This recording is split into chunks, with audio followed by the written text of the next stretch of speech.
Hello dear aspirants, welcome to the एक्जिया IAS academy. तो चलिए देखते हैं कौन से इम्पोर्टेंट न्यूज़ आर्टिकल है जो रेलेवेंट रहेंगे एग्ज़ाम पर्सपेक्टिव से।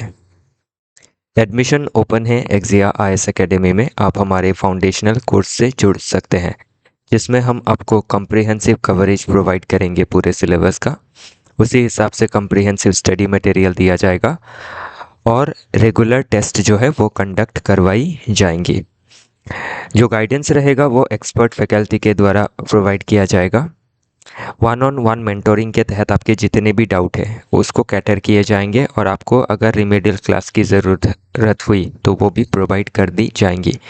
इन हाउस लाइब्रेरी से जुड़ के आप अपना प्रिपरेशन को और बेटर बना सकते हैं।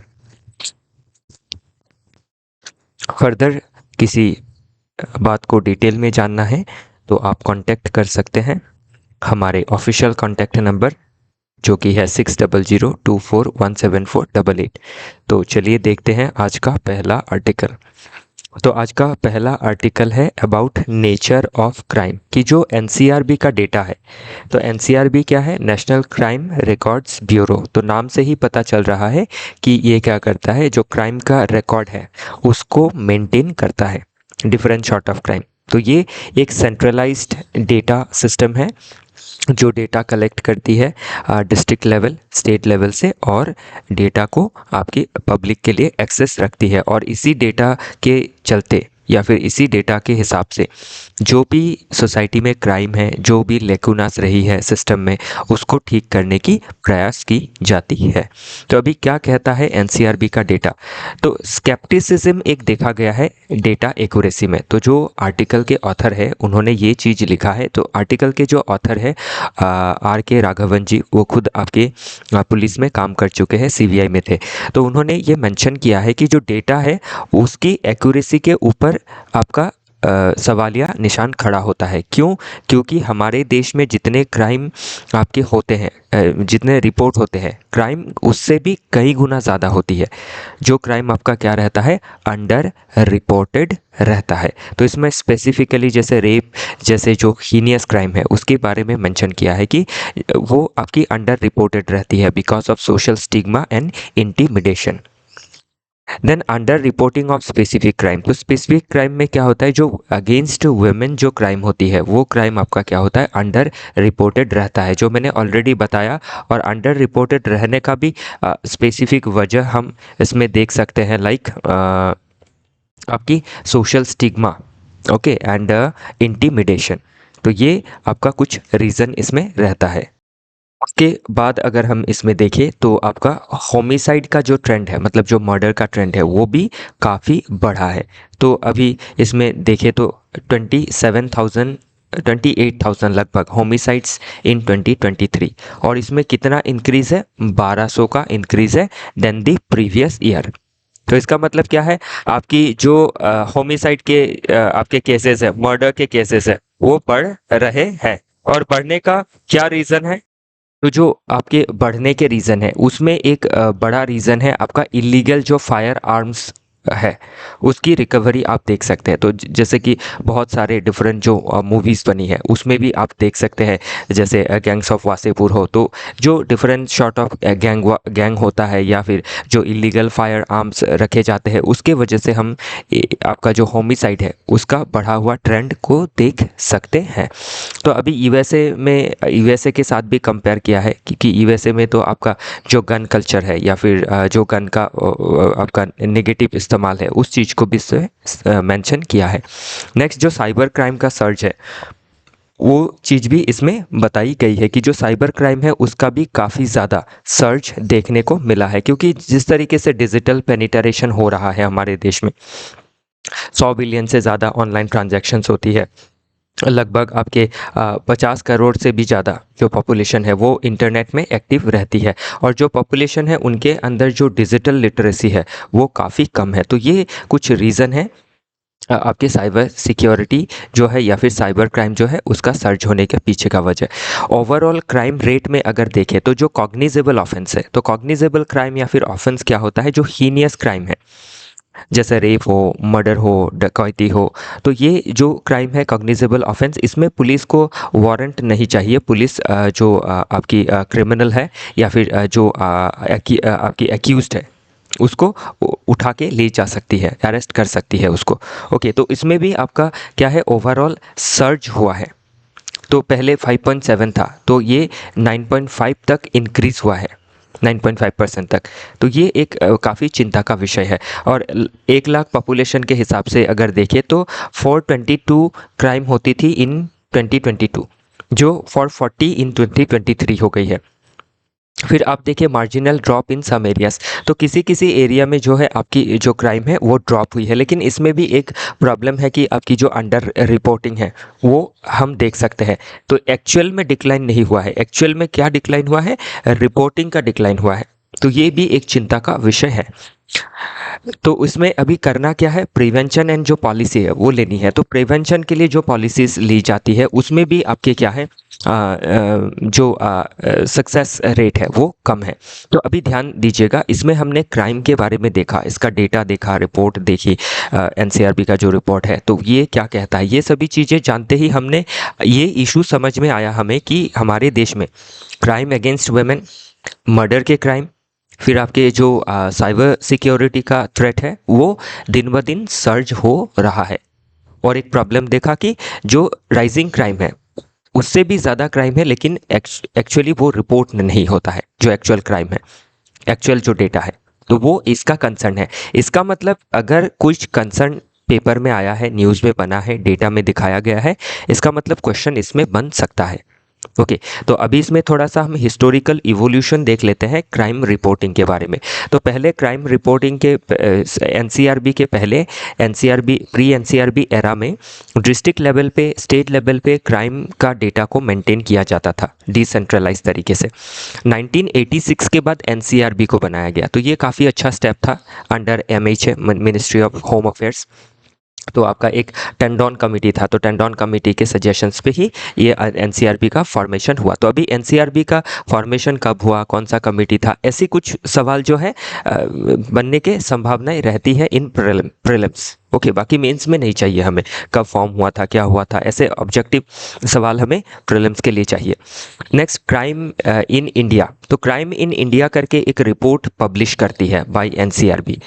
तो ये अभी पूछा जा सकता है कि क्राइम इन इंडिया रिपोर्ट कौन पब्लिश करता है, तो उसमें आपको ध्यान रखना होगा ये एनसीआरबी पब्लिश करती है। फिर आपका एक पोर्टल है, crime and criminal tracking network system. तो ये स्पेशली पुलिस के लिए है। हर थाने में आपका क्या किया गया है, डिजिटाइज किया गया है कि डिजिटली क्रिमिनल्स का रिकॉर्ड को मेंटेन किया जा सके और इसको एक्सेस किया जा सके पूरे देश में। तो इसीलिए आप देख सकते हैं जब क्राइम रिकॉर्ड का अगर सेंट्रलाइजेशन होता है तो जो डेटा है वो अक्रॉस इंडिया उसका शेयर हो सकता है विद इन पुलिस स्टेशंस। तो इससे क्या है, एक बेटर हम क्रिमिनल को ट्रैक कर सकते हैं, उनको नैप कर सकते हैं और उनको पनिश कर सकते हैं, रेट्रीब्यूशन कर सकते हैं। Evolution of database. तो डेटाबेस जो है वो पास्ट में अगर देखें तो आपका जो डेटा थी वो काफ़ी मैनुअल तरीके से रखा जाता था, लेकिन अभी आपके जो इलेक्ट्रॉनिक डेटा है उस हिसाब से रखा जाता है ताकि हम क्या कर सके, क्राइम का बेटर जो रिपोर्टिंग है वो देख सकें। ओके, क्या कितना क्राइम, कैसे, कहाँ, कौन से नेचर का क्राइम हुआ है, और उस तरीके से हम डिफरेंट जो मेजर्स है वो ले सकें। ओके, तो न्यू क्राइम वेक्टर इसमें ये बताया है कि डिफरेंट तरह के न्यू क्राइम का सर्च हुआ है, लाइक साइबर क्राइम। बर्किंग क्या होता है, जो पुलिस है आपकी क्या करती है, एफआईआर को रजिस्टर नहीं करती है, क्योंकि जितना एफआईआर रजिस्टर होता है उतना ही क्या है आपके थाने का ऊपर प्रेशर रहता है कि अच्छे से काम नहीं कर रहे होंगे, इसीलिए आपका क्राइम जो है वो सर्च हुआ है। तो ये चीज़ हम इसमें देख सकते हैं। बाकी आगे अगर हमें देखें तो ये चैलेंजेस क्या है रिलेटेड टू द इशू। तो डेटा एक्यूरेसी का एक चैलेंज है, क्योंकि बहुत सारा जो क्राइम है वो अंडर रिपोर्टेड रहता है। फिर पुलिस वर्किंग है। पुलिस वर्किंग में क्या है, पुलिस एफआईआर रजिस्टर करने के लिए रिफ्यूज़ करती है। तो इसीलिए supreme court, honourable supreme court ने आदेश दिया पुलिस को कि स्टेट्स को, डीजीपी को, कि आपका क्राइम का रिपोर्टिंग करना ज़रूरी है, मैंडेटरी है एफआईआर। फिर आपका मिस क्लासिफिकेशन, अभी जो क्राइम में भी क्लासिफिकेशन होता है, सीरियस, नॉन सीरियस, जो मीडियम सीरियस है, तो वो क्लासिफिकेशन में भी थोड़ी प्रॉब्लम आती है। फिर सोशल स्टिग्मा की वजह से क्या होता है, बेटर रिपोर्टिंग नहीं हो पाता है, जिससे हमें लगता है कि सोसाइटी में क्राइम कम हो रहा है, लेकिन प्रॉब्लम क्या है, अंडर रिपोर्टिंग है। फिर जो कन्विक्शन रेट होता है, कन्विक्शन मतलब क्या, एक पर्सन जिसने क्राइम किया ऐसा उसको प्राइमा फेसी लग रहा है, मतलब एट फर्स्ट लुक लग रहा है कि वो उसने क्राइम किया है, तो वो पर्सन अभी क्राइम किया है, इसका मतलब ये नहीं है कि वो अपराधी है, वो अभी एक्यूज्ड है। जब तक पुलिस उसको उठा के लेके जाएगी, उसके ऊपर इन्वेस्टिगेशन करेगी, उसके ऊपर चार्जशीट बनाएगी और उस चार्जशीट को कोर्ट में दाखिल करेगी, और उसके बाद कोर्ट डिसाइड करेगा कि ये एक्यूज पर्सन एक्चुअल क्रिमिनल है या नहीं। अगर एक्चुअल वो क्रिमिनल है तो वो कन्विक्टेड हो जाएगा, मतलब वो 100% अभी प्रूफ हो गया कि वो क्रिमिनल है, उसको सज़ा दी जाएंगी। लेकिन आपकी इन्वेस्टिगेशन में कोई लूप होल्स रहता है, या फिर कोई आपका समझ लीजिए इनोसेंट पर्सन को पकड़ के लाया है तो एक्यूज्ड है, तो वो उसका क्राइम अगर प्रूव नहीं होता है तो एक्यूटल हो जाएगा। तो अभी इसमें ध्यान रखिएगा कि हमारे देश में लो कन्विक्शन रेट है। कभी बहुत समय पे एक्चुअल जो क्रिमिनल है, वो जो एक्यूज्ड रहते हैं, वो कन्विक्ट नहीं हो पाते हैं क्योंकि पोर इन्वेस्टिगेशन रहता है। और कोर्ट को क्या है, आपके स्पेशली जो कॉग्निजेबल ऑफेंस है उसमें कोर्ट को एकदम क्लियर कट एविडेंस चाहिए, उसमें कोई भी इफ एंड बट नहीं रहना चाहिए। अगर कोई भी इफ एंड बट रहता है तो उससे जो एक्यूज्ड है वो छूट जाता है, क्योंकि कोर्ट का भी एक दायित्व रहता है कि थोड़ा सा भी अगर इफ एंड बट है, क्या पता उसने क्राइम नहीं किया हो, उसको किसी ने फंसाया दिया हो। और कभी ऐसा भी होता है एक्चुअल क्रिमिनल आपका सिस्टम को मैनिपुलेट करके, ओके, रिपोर्ट्स वगैरह को, फॉरेंसिक रिपोर्ट्स वगैरह को मैनिपुलेट करके वो बच सकता है। तो ये एक कंसर्न है।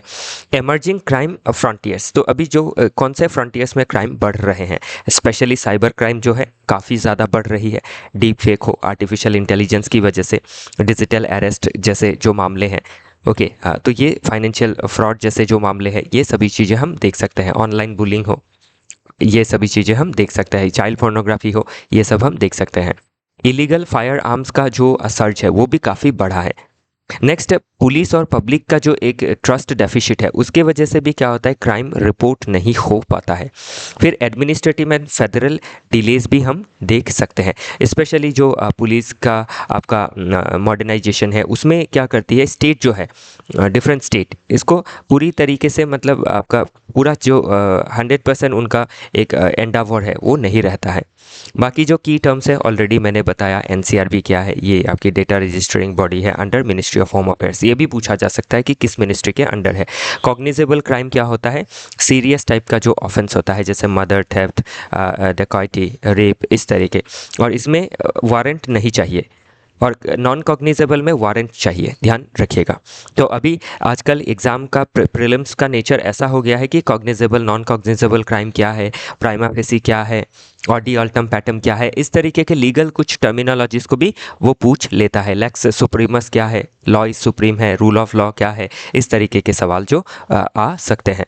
तो इसीलिए क्या करना है आपको, डेफिनेशंस जो चीज़ों की है एक्यूरेटली समझनी काफ़ी ज़रूरी है। तो साइबर क्राइम क्या है, जिसमें कंप्यूटर, नेटवर्क डिवाइस, इंटरनेट वगैरह का इस्तेमाल होता है। प्रोसिक्यूशन क्या होता है, जो लीगल प्रोसेस है, तो लीगल प्रोसेस में फॉर्मली चार्ज करना, ट्रायल करना, उसके बाद उसको प्रूफ करना, और प्रूफ हुआ तो कन्विक्ट हो जाएगा, प्रूफ नहीं हुआ तो एक्विटल हो जाएगा। और हमारे देश में एक्विटल ज़्यादा होते हैं।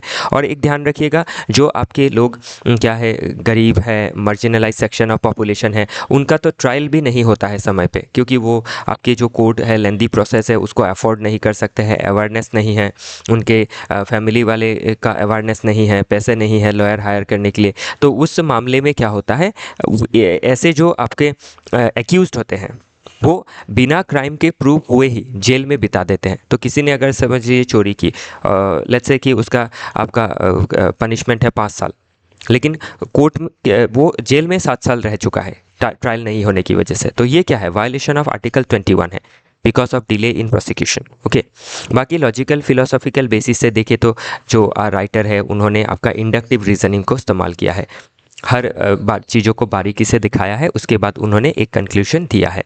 नेक्स्ट आप इसमें डिफरेंट और शॉर्ट ऑफ अगर लॉजिकल एंड फिलोसॉफिकल बेसिस अगर देखें तो एपिस्टेमोलॉजी मतलब जो फिलोसफी ऑफ नॉलेज है, मतलब ये चीज़ों का नॉलेज हमें किस तरीके से आया डेटा के ज़रिए। उसके बाद हमने डेटा से आपके एम्पेरिसिज्म को देखा। एम्पेरिसिज्म क्या होता है कि किसी डेटा के ज़रिए किसी एक चीज़ को एनालाइज करना, तो उससे हमने ये चीज़ें एनालाइज की। और इसमें एक स्केप्टिसिज्म हमें देखने को मिला, संशय देखने को मिला डेटा में कि एक्चुअल में इतना कम क्राइम नहीं है, बहुत ज़्यादा है, रिपोर्ट नहीं होता है। तो इसीलिए हमें क्या करना है, कंस्ट्रक्टिविज्म को लेना है कि कंस्ट्रक्टिवली हमें डेटास को कलेक्ट करनी है ज़्यादा से ज़्यादा और उसको इस्तेमाल करना है टू डिक्रीज क्राइम रेट। फिर सोशल कॉन्ट्रैक्ट थियोरी के हिसाब से देखें तो सोशल कॉन्ट्रैक्ट थियोरी से आप कंफ्यूज मत होइएगा कि ये है क्या। तो सोशल कॉन्ट्रैक्ट थियोरी क्या है, जो सर्च ऑफ कॉन्स्टिट्यूशन है, सर्च ऑफ मॉडर्न गवर्नमेंट है। तो इसको हॉब्स जैसे थिंकर्स, लॉक, रूसो जैसे थिंकर ने दिया है। और ये तीनों ही थिंकर क्या कहते हैं कि जो स्टेट है वो उसमें आपकी जो लॉ एंड ऑर्डर है, रूल ऑफ लॉ है, वो रहनी चाहिए। तो तीनों का थॉट थोड़ा अलग अलग है। जैसे लॉक ने आपका जो पॉपुलर गवर्नमेंट के बारे में कहा है, हॉब्स ने जो कहा है कि आपका पॉपुलर गवर्नमेंट के अगेंस्ट इन्होंने कहा है कि जो गवर्नमेंट है या फिर जो रूलर है वो आपकी सी मॉन्स्टर की तरह होना चाहिए, most powerful, so that they can maintain law and order in the state. नहीं तो क्या है, जो पीपल है वो अपने आप को सोवरेन मानने लग जाएंगे। तो सोशल कॉन्ट्रैक्ट थ्योरी मतलब क्या, कॉन्स्टिट्यूशन का जो थ्योरी है, जो कॉन्स्टिट्यूशन है। तो अभी हमारे कॉन्स्टिट्यूशन क्या कहता है, article 21 right to life liberty, article 14 equality before law and equal protection of law. तो इस तरीके की चीज़ों को हमें प्रोटेक्ट करना ज़रूरी है। ओके, तो जो जो भी डिफरेंट लॉ है उसका बेसिस यही जो हमारे आर्टिकल 12 से 35 तक फंडामेंटल राइट्स है, फिर जो डायरेक्टिव प्रिंसिपल्स है, वही लॉ बनाने का बेसिस है हमारे देश में। ओके, फिर एथिक्स के पर्सपेक्टिव से देखें तो यूटिलिटेरियनिज्म क्या कहता है कि greater happiness of greatest number. तो greater happiness of greatest happiness of greatest number कब आएगा, जब जो एडमिनिस्ट्रेशन है, जो गवर्नेंस सिस्टम है, वो बेटर वर्क करेंगी। फिर रिट्रीब्यूटिव एंड प्रोसीजरल जस्टिस क्या होता है, रिट्रीब्यूटिव मतलब जो आपका क्रिमिनल है उसको पनिश करना, उसको किसी भी तरीके से ना छोड़ना, उसके अगेंस्ट स्ट्रॉन्ग चार्जशीट बनाना। और प्रोसीजरल जस्टिस क्या कहता है, जब हम किसी एक क्रिमिनल को पकड़ेंगे जो एक्यूज्ड है, तो उस एक्यूज्ड को फेयर ट्रायल देना पड़ेगा।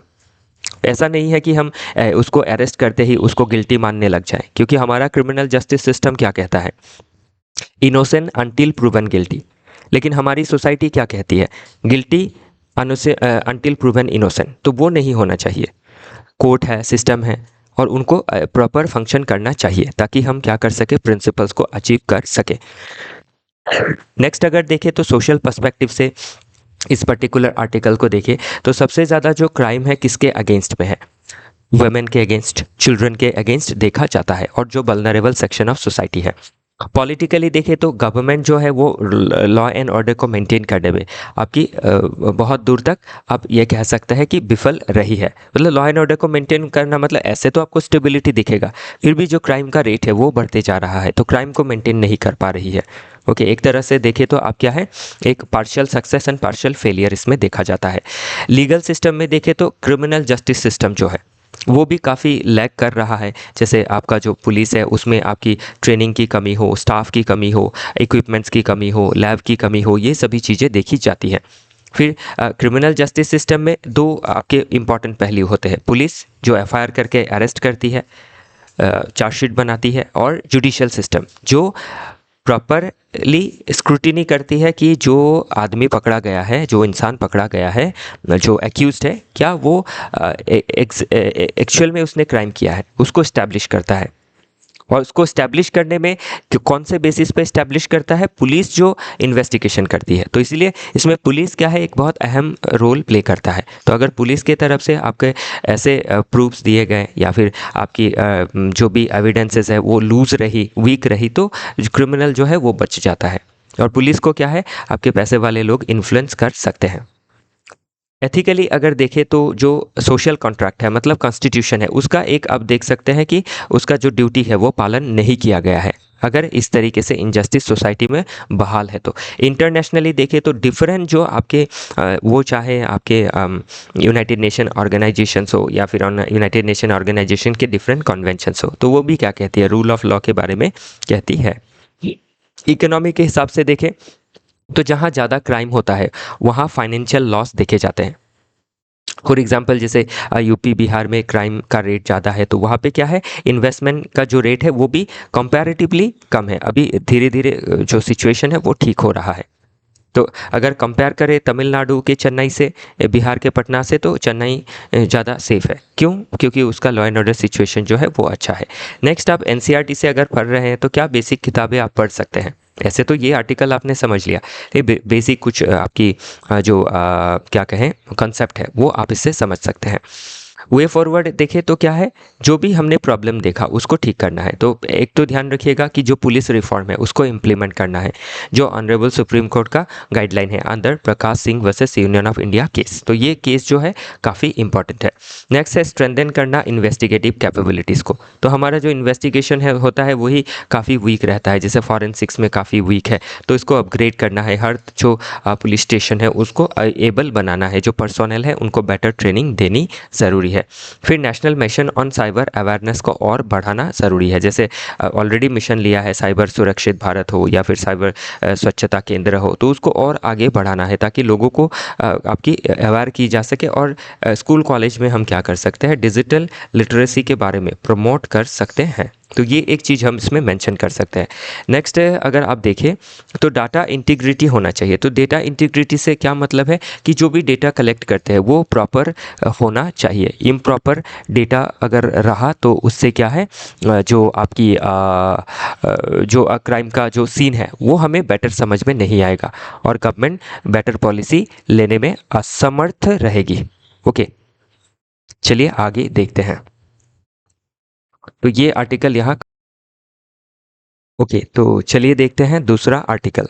तो दूसरा आर्टिकल बात करता है रिगार्डिंग कॉन्स्टिट्यूशनल मोरालिटी।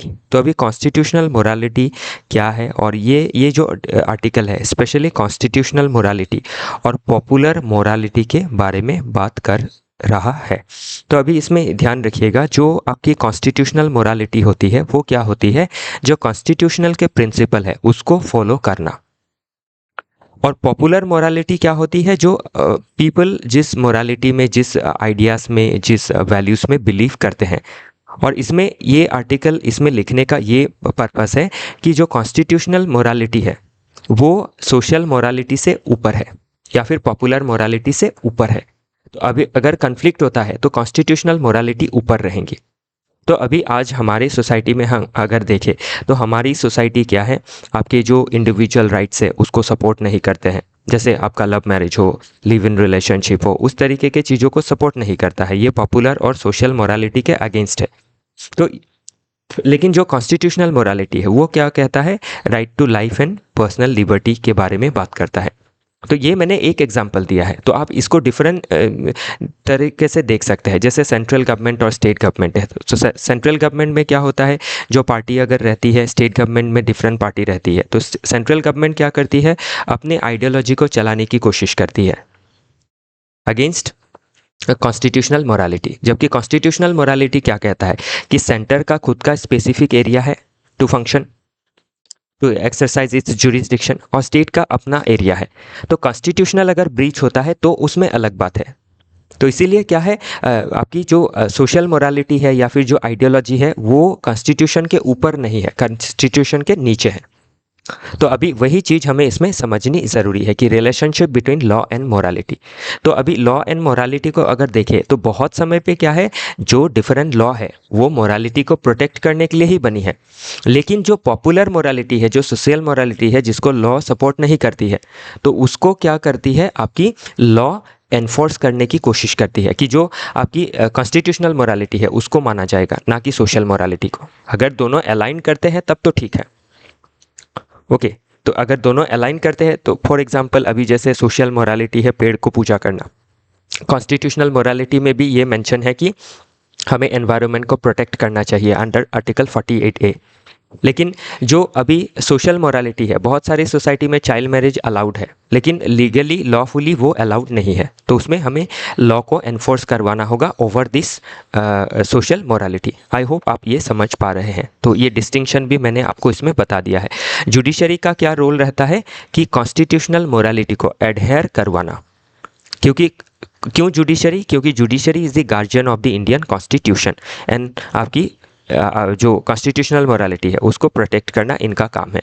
ब्रीच देखा जाता है, ब्रीच जो है वो सोसाइटी के तरफ से भी देखा जाता है, रिलीजियस ग्रुप के तरफ से भी देखा जाता है, कल्चरल ग्रुप के तरफ से भी देखा जाता है। तो उसी को क्या करना है आपका, कौन एनफोर्स करेगा? जुडिशरी। पहला तो इसका एनफोर्स करने का दायित्व जो है वो जो हमारा गवर्नमेंट है उसका है, लेकिन गवर्नमेंट भी अगर उसको एनफोर्स नहीं करती है तब एनफोर्स कराने का दायित्व किसका है? वो है आपकी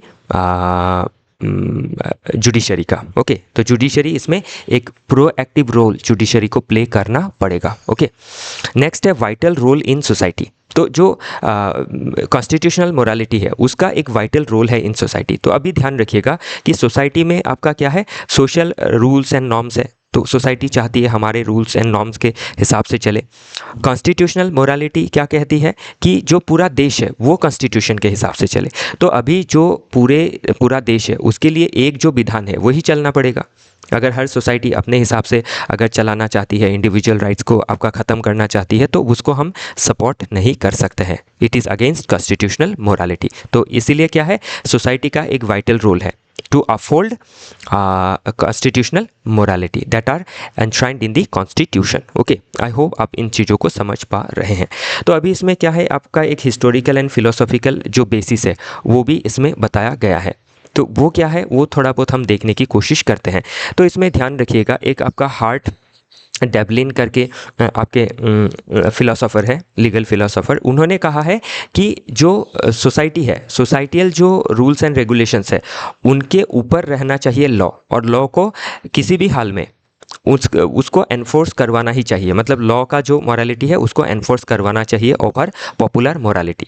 उसके बाद और एक आपके फिलोसोफर है HLA हार्ट करके, तो उन्होंने कहा है कि सोसाइटी में जो सोशल मोरालिटी है या फिर जो पॉपुलर मोरालिटी है, अगर पॉपुलर मोरालिटी आपकी कॉन्स्टिट्यूशन के अगेंस्ट नहीं जा रही है, ओके, या फिर उससे किसी का कोई हार्म नहीं हो रहा है, तो क्या है, क्या कर सकते हैं, उसको हम उसके ऊपर लॉ को नहीं थोपना है, कॉन्स्टिट्यूशनल मोरालिटी के उसके ऊपर नहीं थोपना है ज़बरदस्ती। अगर कोई सोशल प्रैक्टिस हार्म नहीं कर रहा है, तो अगर हार्म कर रहा है तो उसके ऊपर आपका कॉन्स्टिट्यूशनल मोरालिटी को विन करना ज़रूरी रहेगा। ओके, तो वही चीज़ हम इसमें देख सकते हैं। कॉन्स्टिट्यूशनल असेंबली के डिबेट में भी BR अम्बेडकर साहब ने कहा था कि डेमोक्रेसी आते ही कॉन्स्टिट्यूशनल मोरालिटी अपने आप नहीं लागू हो जाएंगी, उसके लिए जुडिशरी को, लोगों को प्रैक्टिस करना पड़ेगा। जैसे एक कॉन्स्टिट्यूशनल मोरालिटी में एक मोरालिटी क्या है, equality, fairness, this sort of things. Judicial interpretation भी हम देख सकते हैं बहुत समय पे, तो अर्ली फेज़ में हो, फॉर्मेटिव फेज़ में हो, डिफरेंट जजमेंट में, दबोलकर केस में हो या फिर SP गुप्ता केस में हो, कॉन्स्टिट्यूशन ने जुडिशरी ने कॉन्स्टिट्यूशनल मोरालिटी को आपका एडहियर करवाया है। फिर जो KS Puttaswamy and Sabarimala judgment है, ये भी आपके कॉन्स्टिट्यूशनल मोरालिटी से रिलेटेड है कि जो लोगों का जो प्राइवेसी है वो प्रोटेक्टेड रहना चाहिए। सबरीमाला जजमेंट में क्या कहा गया कि जो जेंडर है उसको लेके कोई डिसपैरिटी नहीं रहने चाहिए, देयर शुड बी पैरिटी। तो अभी सोसाइटी के हिसाब से सबरीमाला टेम्पल अथॉरिटी या फिर जो सोसाइटी है उसके हिसाब से वुमेन की एंट्री फॉरबिडेड है। इवन इसमें वुमेन भी जो फॉरबिडन है उसको मानते हैं, क्योंकि ये जो जजमेंट था सबरीमाला जजमेंट, इसमें ऑनरेबल सुप्रीम कोर्ट में जिन भी जज साहिबा ने डिसेंट किया था वो आपकी महिला रही है, तो उन्होंने डिसेंट किया है। ओके, तो डिसेंट करने का अधिकार है, लेकिन ओवरऑल अगर हम देखें तो इसमें जो इक्वालिटी है वो वायलेट हो रहा है। तो इक्वालिटी या फिर जो आपका कॉन्स्टिट्यूशनल प्रिंसिपल है that are paramount then the social और पॉपुलर मोरालिटी। ओके, तो वो उस चीज़ को ध्यान रखना काफ़ी ज़रूरी है। तो अभी चैलेंज क्या है कॉन्स्टिट्यूशनल मोरालिटी में, मेजोरिटेरियन प्रेशर है। तो जो गवर्नमेंट है वो भी क्या करती है, बहुत समय पे कॉन्स्टिट्यूशनल मोरालिटी को आपकी साइड में रख देती है, बाईपास करने की कोशिश करती है। क्यों? बिकॉज उनको जिस तबके ने वोट दिया है उनको खुश रखना ज़रूरी है ताकि सेकेंड टाइम फिर से पावर में आ सके। तो इसीलिए उनका भी एनफोर्समेंट में वीकनेस रहता है और तभी जुडिशरी एंट्री लेती है। नेक्स्ट है lack of awareness and education. तो जो अवेयरनेस है, एजुकेशन है इन सोसाइटी, वो भी काफ़ी लैक है और इसका लैक होने की वजह से ही जो कॉन्स्टिट्यूशनल मोरालिटी है वो एनफोर्स नहीं हो रहा है, क्योंकि लोगों को समझ में ही नहीं आ रहा है रिगार्डिंग कॉन्स्टिट्यूशनल मोरालिटी। तो ये समझना काफ़ी ज़रूरी है, क्योंकि हम जब समझेंगे ना तभी हमें लगेगा कि हाँ ये सही है। फिर जुडिशियल ओवररीच वर्सेस रेस्ट्रेन। तो अभी जुडिशरी जो है वो भी आपकी क्या करती है, जब भी इन कॉन्स्टिट्यूशनल मोरालिटी को एनफोर्स करने की कोशिश करती है तो उनका भी बहुत ज़्यादा क्रिटिसिज्म होने लगता है। तो इसीलिए क्या है, जुडिशरी भी बहुत समय पे अपने आप को रेस्ट्रेन करती है, लेकिन जुडिशरी का ये मेन रोल है to enforce constitutional morality. Then हम इंस्टीट्यूशनल वीकनेस देख सकते हैं, जैसे करप्शन होना, पॉलिटिकल इंटरफेरेंस होना, पॉलिटिकल आइडियोलॉजी के हिसाब से चलना। तो ये सभी चीज़ हम देख सकते हैं। कल्चरल एंड सोशल बैरियर भी देख सकते हैं। तो जो सोसाइटी है, कास्ट सिस्टम हो, जेंडर नॉर्म्स हो, this sort of things they create hurdle in enforcement of constitutional morality. Next हम देख सकते हैं एनफोर्समेंट का एक गैप देखा जाता है।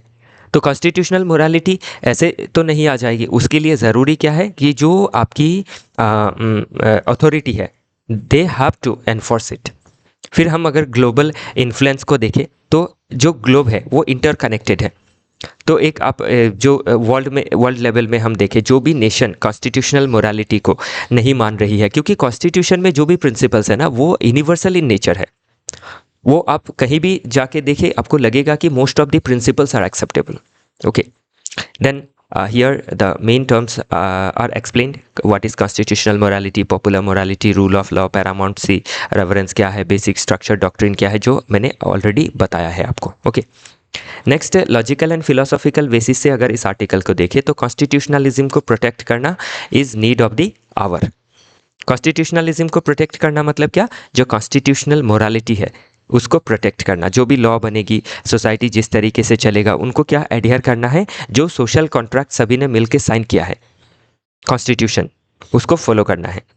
डियोंटोलॉजिकल एथिक्स के पर्सपेक्टिव से देखें तो डियोंटोलॉजी क्या कहता है कि आपकी जो ड्यूटी है, तो ड्यूटी क्या है, कॉन्स्टिट्यूशन को एडहियर करना। लिबरलिज्म क्या कहता है, अभी ध्यान रखिएगा कॉन्स्टिट्यूशनल प्रिंसिपल्स को लेके जो दिक्कतें आती है वो किस तरीके से आती है। हम अभी जो लिबरलिज्म है, तो लिबरलिज्म क्या कहता है, ओके, सो लिबरलिज्म के पर्सपेक्टिव से अगर देखें तो लिबरलिज्म क्या कहता है, इंडिविजुअल जो राइट है, इंडिविजुअल जो ऑटोनॉमी है, उसके बारे में ये जिक्र करता है। तो इसका अगर हम कंपटीशन देखें तो किसके साथ है, कम्युनिटेरियनिज्म एंड मेजोरिटेरियनिज्म के साथ है। तो ये आप जब भी इस डिबेट को देखेंगे कि कॉन्स्टिट्यूशनलिज्म या फिर कॉन्स्टिट्यूशनल मोरालिटी को फॉलो करवाने में दिक्कत क्यों आती है, बिकॉज ऑफ कम्युनिटेरियनिज्म या फिर मेजोरिटेरियनिज्म के वजह से। डियोंटोलॉजिकल ऑलरेडी मैंने बताया। टेलियोलॉजिकल इंटरप्रिटेशन क्या है, टेलियोलॉजी हमेशा ये कहता है कि जो भी काम करे वो हमारे पर्पस में ज़्यादा ध्यान देना है। ओके, आपका जो भी मीन्स आप ले, लेकिन अल्टीमेटली जो हमारा पर्पस है that needs to be fulfilled. Okay, next dimension अगर देखें तो सोशली अगर हम क्या कर सकते हैं, it is a powerful tool for social justice and reform. तो सोसाइटी में जस्टिस रिफॉर्म कब आ सकती है, when constitutionalism will be adhered. Politically देखें तो it act as a lack on majoritarianism and arbitrary state power. तो ये चेक है मेजोरिटेरियनिज्म के एंड आर्बिट्रेरी स्टेट पावर के ऊपर। नहीं तो स्टेट क्या करेगी, आपके मेजोरिटेरियन रूल के हिसाब से रूल करेगी। जो पॉपुलर आपकी मैंडेट है उसके हिसाब से रूल करेगी। तो पॉपुलर मैंडेट के हिसाब से रूल करना है, लेकिन वो कॉन्स्टिट्यूशन के साथ अलाइन होना चाहिए। लीगली अगर देखें तो core principle of constitutional interpretation है कि कोई भी चीज़ों को हम अगर इंटरप्रेट करते हैं तो उसमें क्या होना ज़रूरी है कि whether it is following the constitutional principle और not. If it is following then it's okay. Ethically अगर देखें तो जो आपका कॉन्स्टिट्यूशनलिज्म को फॉलो करने का मतलब क्या है, जो एथिकल प्रिंसिपल्स है उसको सोसाइटी में एडहियर करवाना, उसको सोसाइटी में इनकलकेट करना। और इंटरनेशनली भी देखें तो जो डिफरेंट सॉर्ट ऑफ प्रिंसिपल है, जैसे यूनिवर्सल ह्यूमन राइट्स है, these are what ethical these are universal principle. Democracy हो, रूल ऑफ लॉ हो, this needs to be adhere for the well-being of the society, for the well-being of the human being as a whole। और economy के हिसाब से देखें तो rule of law अगर आएगा तो उसमें कोई आर्बिट्रेरीनेस नहीं रहेगा, ईज ऑफ डूइंग बिजनेस रहेगी। तो उस सभी चीज़ों को हम देख सकते हैं। बाकी आप ध्यान दीजिएगा कि आपको जो बेसिक चीज़ें हैं आप पढ़ने चाहते हैं, जानना चाहते हैं अबाउट कॉन्स्टिट्यूशन कैसे बना, क्या बना, प्रियम्बल में कौन सी वैल्यूज़ है, for that matter you need to go through this democratic politics of class 9-10। Class 11 का इंडियन कॉन्स्टिट्यूशन एट वर्क पढ़ सकते हैं, क्लास 11 का political theory, this sort of things you can read. Then what portions of the syllabus are linked with this particular topic। तो एक topic हम different part से ही link कर सकते हैं। तो GS1 में हम इंडियन हेरिटेज सोसाइटी के पर्सपेक्टिव से लिंक कर सकते हैं, GS2 में पॉलिटी गवर्नेंस, तो लिंक से तो लिंक है ही। ओके, तो इसी के साथ आज का जो डिस्कशन है वो समाप्त होता है। बाकी जो वे फॉरवर्ड है, आप जो प्रॉब्लम हमने देखी उसको रिवर्स कर देते ही ठीक हो जाएगा। कैसे? जो चैलेंजेस है उसको रिवर्स कर दीजिए आप, ये रहा कहीं पे, ये रहा। तो इस चैलेंज को हम अगर जब रिवर्स करेंगे तो ये आपका हो जाएगा। Okay, just a minute. तो इसमें मेजोरिटेरियन प्रेशर को हमें कम करना है, देन लैक ऑफ जो अवेयरनेस है उसको बढ़ाना है, जुडिशियल जो एक्टिविज्म है उसको आपका रखना है, इंस्टीट्यूशनल जो वीकनेस है उसको ख़त्म करना है, कल्चरल एंड सोशल बैरियर्स को दूर करना है, एनफोर्समेंट का जो गैप है उसको हमें दूर करना है, प्रॉपर एनफोर्समेंट करवाना है, और ग्लोबल लेवल में हम ग्लोबल जो बेस्ट प्रैक्टिसेस है लाइक इन डिफरेंट नेशन उसको भी हम अडॉप्ट कर सकते हैं। तो ये इसका हो जाएगा वे फॉरवर्ड। तो हमेशा ध्यान रखिएगा कि पढ़ाई जो स्मार्ट तरीके से करने को कहा जाता है, तो उसको स्मार्ट कैसे करना है, एक पहलू जाने तो दूसरा पहलू आप बना सके। ओके, तो इसी के साथ आज का जो डिस्कशन है वो समाप्त होता है। कल फिर मिलेंगे डिफरेंट आर्टिकल के साथ। आज के लिए इतना ही।